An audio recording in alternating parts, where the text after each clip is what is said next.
Sparkly white flakes swirled down from the clouds. "It's sticking!" Geraldo hollered. Even though it was March, this was the first time we'd seen snow all year. Geraldo, Maria, Jason, and all the kids at recess were jumping for joy. I was too. "Hooray!" Jason screamed. Usually I saved my super-powered sneakers for hero stuff, but I was too excited about the snow. I pressed the button on my Zapato power wristband. Smoke whooshed out of my shoes, covering me in a cloud. "Where'd Freddie go?" Maria asked. Maria couldn't see me bouncing higher than the basketball hoop and sailing over the swing set. Boing! "Freddie," Maria called for me. "Mrs. Blake says recess is over." Boing! I landed at Maria's feet and turned off my Zapato power. It was time to turn back into a regular kid, even if it was snowing. "Let's go," I said to Maria. When we got into the classroom, Mrs. Blake asked us to open our math books and study for our Friday test.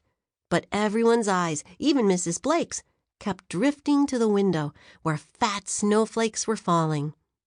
First the grass turned white, then the road.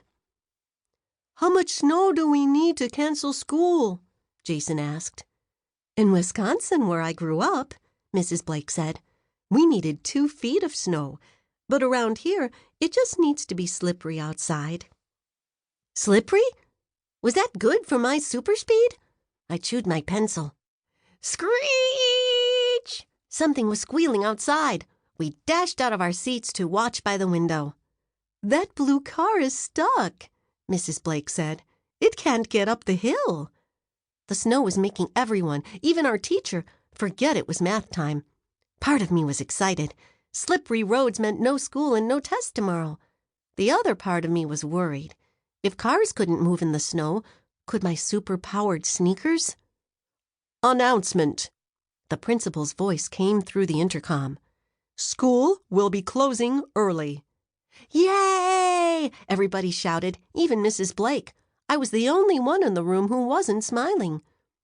Maria and I walked home together. By that time, snow had completely covered the steps leading up to Starwood Park, where we lived.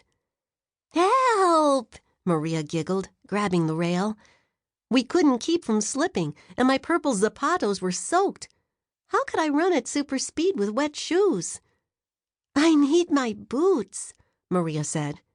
"At least you have some," I grumbled. Maria looked at me. "You don't?" I shook my head. My super zapatos were the only shoes I had. She patted my arm. "Don't worry. Alonzo probably has some boots that are too small for him." Maria's big brother Alonzo went to high school, and her youngest brother Gio was in 1st grade. Since we were neighbors, Maria's mom let me wear Alonzo's clothes until Gio was big enough for them. At Starwood Park, people shared. "Keep your fingers crossed for a snow day tomorrow," Maria said at the door of her apartment, 28G. I watched her go inside, but I didn't open my door to 29G, even though my nose was a popsicle, and I knew my guinea pig, Claude II, was waiting for me. The metro train was rumbling by Starwood Park on its overhead track. Claude II would understand. There was something important I needed to find out. I pulled my silver goggles out of my coat pocket and took a big breath. What would happen when I pressed the button on my purple wristband? Zoom, zoom, Zapato! A puff of smoke cut right through the snowflakes. In half a blink, I was behind Starwood Park, running beside the overhead train track. The train zoomed by, rapido, but not as fast as my Zapato power. As I ran, my speed made so much heat that it pushed the curtain of snow away from me and dried up the ground. I went faster and faster, not feeling cold at all, not even my nose. Zoom, zoom, Zapato! The train fell behind me, just like every other day with Zapato power in my shoes. If someone needed a superhero, Freddie Ramos would be ready. But in the meantime, my guinea pig was waiting for me back at 29G. Zoom, zoom, Zapato!